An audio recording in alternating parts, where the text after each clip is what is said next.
Margaret had been married for 23 years when she discovered she was being replaced. Not through a phone call. Not through a confession.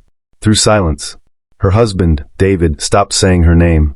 He used to say it every morning, "Margaret, coffee's ready," but for the last 8 months, he just set the cup down without a word. She noticed other things too. He started checking his appearance before leaving for work. New cologne. New shirts. He smiled at his phone in ways he hadn't smiled at her in years. Margaret didn't confront him. She watched. She waited. She wondered if she was imagining it. She wasn't.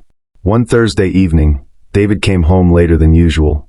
Margaret was folding laundry in the living room. He walked past her without eye contact and said, "We need to talk." For words that ended 2 decades. He didn't yell. He didn't apologize. He simply said, "I'm not happy anymore. I haven't been for a long time. I'm filing for divorce." Margaret's hands froze mid-fold. "Is there someone else?" David hesitated.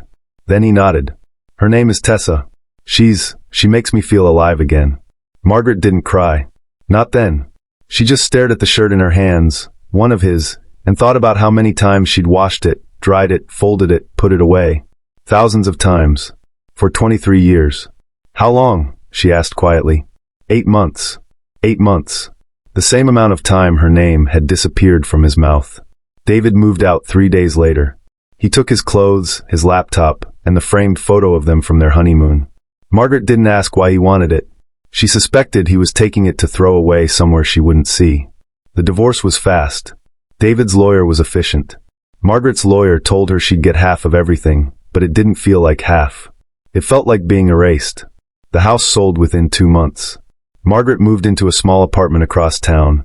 1 bedroom, laminate floors, a window that overlooked a parking lot. She stood in the empty space on her first night and realized she didn't know who she was anymore. For 23 years, she'd been David's wife. Now she was just Margaret, and she didn't know what that meant. But the story wasn't over.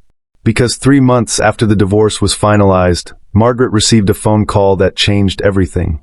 It was from a lawyer she didn't know. "Ms. Margaret Hale?" the voice asked. "Yes. My name is Robert Chin.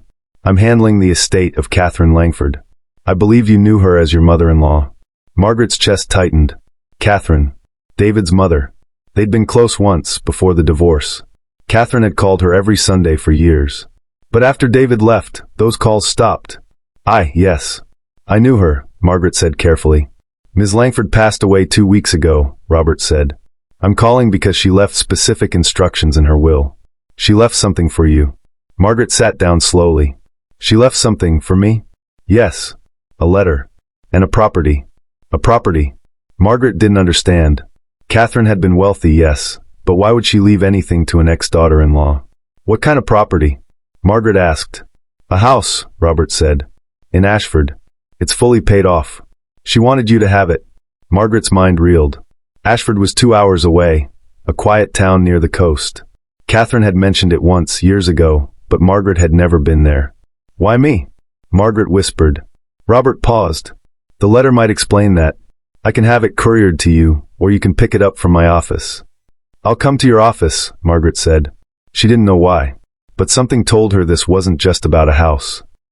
Robert Chin's office was small and orderly. He was in his 60s, with kind eyes and a quiet voice. He handed Margaret a sealed envelope and a folder containing legal documents. "Take your time," he said, and left the room. Margaret's hands shook as she opened the envelope. The letter inside was handwritten, Catherine's slanted, elegant script. "My dear Margaret, if you're reading this, I'm gone. And I'm sorry I didn't reach out to you before now. I was a coward. I should have called you after the divorce. I should have told you what I knew. But I was afraid. Afraid of losing my son. Afraid of making things worse. I'm not afraid anymore. Margaret, I need you to know something. David didn't leave you because you weren't enough. He left because he's his father's son. And his father was a man who never learned to value what he had until it was gone. When David told me about Tessa, I asked him one question. Is she the reason you're leaving, or is she the excuse? He didn't answer me. I watched you love my son for 23 years. I watched you give up your career to support his. I watched you host his work parties, raise his confidence, forgive his moods. You were the reason he succeeded, Margaret. You were the foundation he built his life on. And he forgot. Tessa didn't replace a wife. She replaced a woman who was already invisible. but you are not invisible to me. The house I'm leaving you was my refuge. I bought it 30 years ago when my own marriage was falling apart. I never told anyone about it, not even David. It was mine, a place where I could breathe. I want you to have it, not because I pity you, but because I see you. You are not the woman David left behind. You are the woman who survived him. Go to Ashford. Start again. And this time, build something that's yours. With love, Catherine. Margaret read the letter 3 times. Then she folded it carefully and placed it back in the envelope. Her throat was tight, but her eyes were dry. She'd cried enough in the last 6 months. Now she just felt still. She signed the documents. Robert explained the details. The house was hers, no strings attached. Catherine had left her savings to David, but the house had been kept separate intentionally. She planned this a long time ago, Robert said. Margaret nodded. She believed it. 2 days later, she drove to Ashford. The house was at the end of a narrow road lined with oak trees. It was small, white siding, green shutters, a front porch with 2 rocking chairs. The lawn was overgrown, but the structure was solid. Margaret parked in the driveway and sat for a moment, staring at it. It looked like a place where someone had been happy once. She unlocked the front door and stepped inside. The air smelled faintly of lavender and old wood. The living room was furnished simply, a couch, a bookshelf, a fireplace. The kitchen was dated but clean. Upstairs there were 2 bedrooms. The larger one had a window that overlooked the ocean in the distance. Margaret stood at that window for a long time. She thought about Catherine. She thought about David. She thought about Tessa, whoever she was, young probably. Confident. The kind of woman who made men feel alive. Margaret didn't feel anger. She felt something quieter. Sadness, yes. But also clarity. David hadn't left her for Tessa. He'd left her because he'd stopped seeing her. And she'd let him. For years, Margaret had folded herself smaller and smaller to fit into David's life. She'd given up her job as a school librarian to support his accounting firm. She'd skipped dinners with friends to host his clients. She'd smiled when she was tired, agreed when she disagreed, stayed quiet when she wanted to scream. She thought that's what love was. But Catherine's letter made her realize something. Love isn't supposed to erase you. Margaret spent the next 2 weeks cleaning the house. She cleared out old furniture, scrubbed floors, repainted the porch. She didn't have a plan. She just worked. One afternoon, a neighbor stopped by, a woman in her 70s named Diane. She brought a casserole and a warm smile. You must be Catherine's friend, Diane said. Her daughter-in-law, Margaret corrected. Ex-daughter-in-law. Diane raised an eyebrow. She talked about you. Said you were the only one who ever really listened to her. Margaret's throat tightened. She said that? Diane nodded. She loved this place. Used to come here every summer. She'd sit on that porch for hours just reading. Said it was the only place she felt like herself. Margaret looked at the porch. She could picture it. Catherine in one of those rocking chairs, a book in her lap, the ocean breeze in her hair. Thank you for telling me that, Margaret said quietly. Diane smiled. You planning to stay? Margaret hesitated. I don't know yet. But part of her already knew the answer. Margaret stayed. Not because she had nowhere else to go, but because, for the first time in years, she wanted to. She found a part-time job at the local library, shelving books, helping patrons, organizing reading programs for kids. It wasn't glamorous. It didn't pay much. But it was hers. She started walking to the beach every morning. She'd sit on the sand and watch the waves. She didn't think about David. She didn't think about Tessa. She just existed. It was strange at first. Being alone. Being still. But slowly, she started to remember things she'd forgotten. She liked poetry. She liked crossword puzzles. She liked the sound of wind chimes. Small things. Quiet things. Things David had never noticed.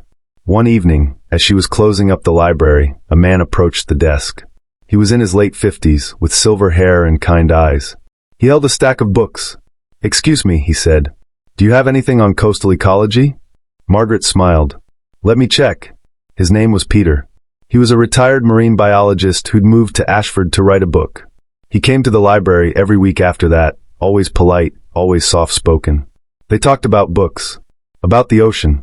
About nothing important. Margaret didn't think of it as anything more than friendliness. But one afternoon, as she was locking up, Peter waited by the door.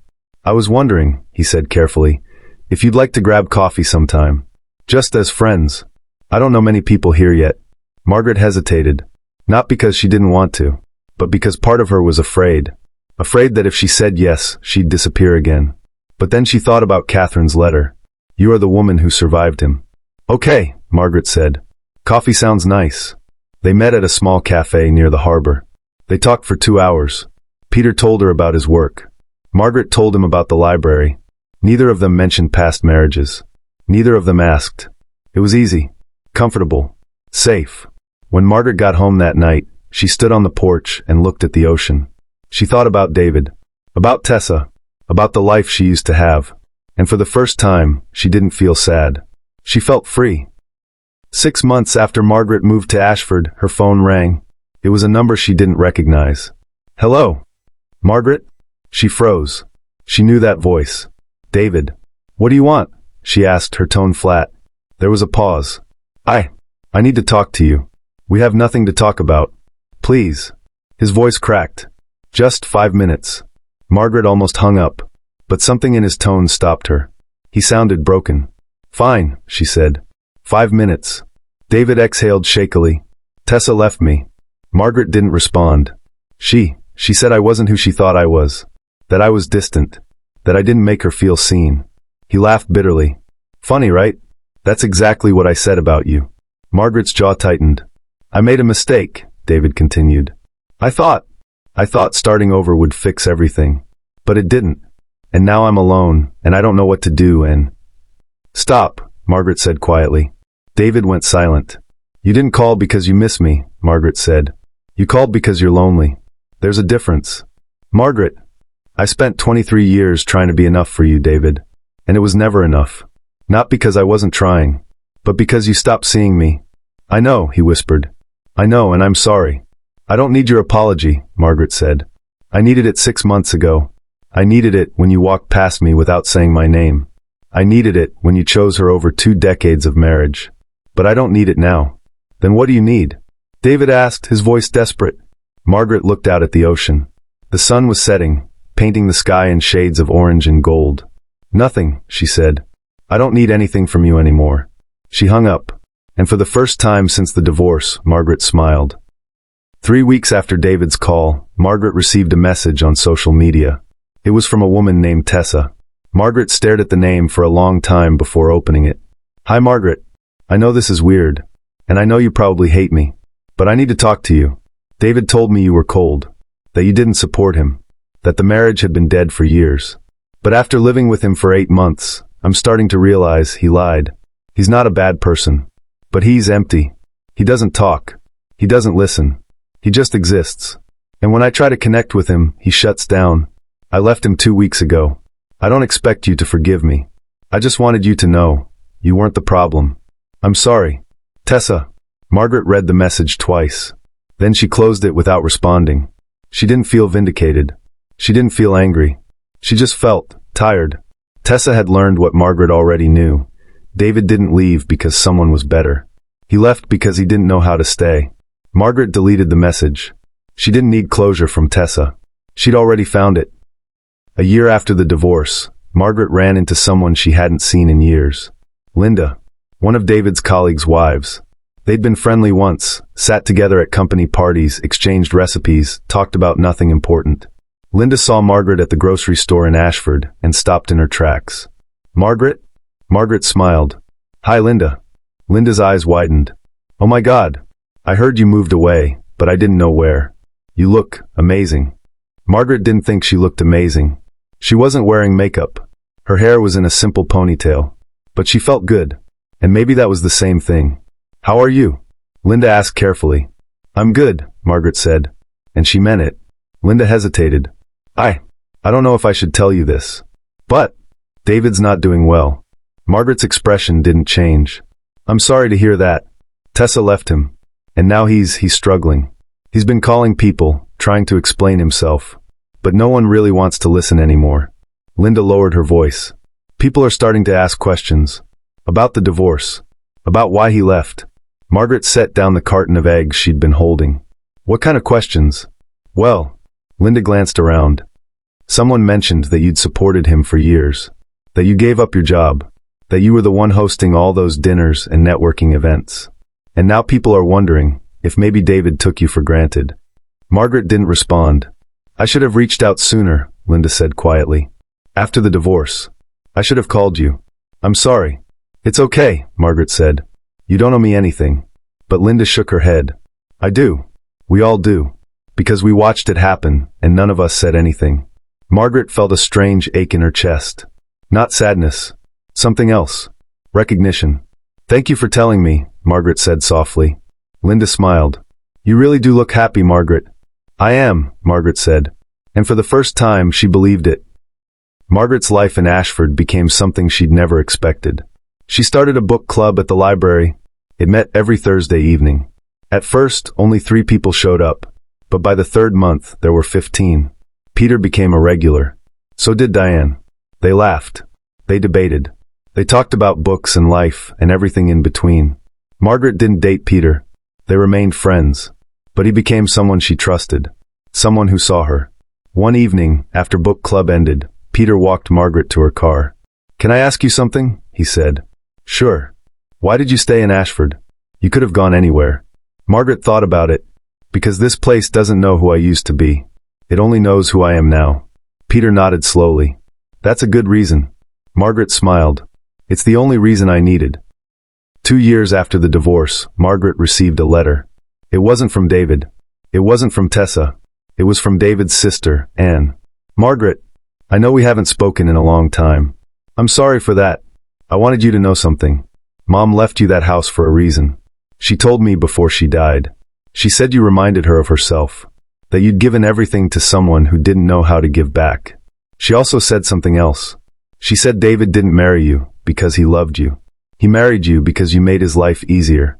And when Tessa came along, he thought she'd do the same thing. But she didn't. Mom knew that. She knew David would lose you and regret it. But she also knew you'd survive. She was right. I'm glad you kept the house. Anne. Margaret folded the letter and placed it in a drawer. She didn't cry. She didn't feel angry. She just felt complete. Because Anne was right. Catherine was right. Margaret had survived. Not because she'd found someone new. Not because she'd gotten revenge. But because she'd built a life that was hers. David hadn't left her for someone better. He'd left her for someone he thought would fill the space she'd occupied. But space isn't something you fill. It's something you create. And Margaret had finally created space for herself. 3 years after the divorce, Margaret stood on her porch, watching the sunset. The house was hers now. Fully. Completely. She'd painted the shutters blue. She'd planted flowers in the garden. She'd turned Catherine's refuge into her own. Her phone buzzed. A text from Peter. Book club tonight? She smiled and typed back. Wouldn't miss it. Margaret didn't think about David anymore. Not often, anyway. Sometimes she wondered if he was happy. If he'd learned anything. If he'd found peace. But mostly she didn't wonder. Because his happiness wasn't her responsibility anymore. Hers was. Margaret walked inside, poured herself a cup of tea, and sat down with a book. Outside, the ocean whispered against the shore. And for the first time in her life, Margaret wasn't waiting for someone else to see her. She saw herself. And that was enough. What do you think Catherine really wanted Margaret to learn? And did David ever deserve a second chance? Tell me your thoughts below. The end.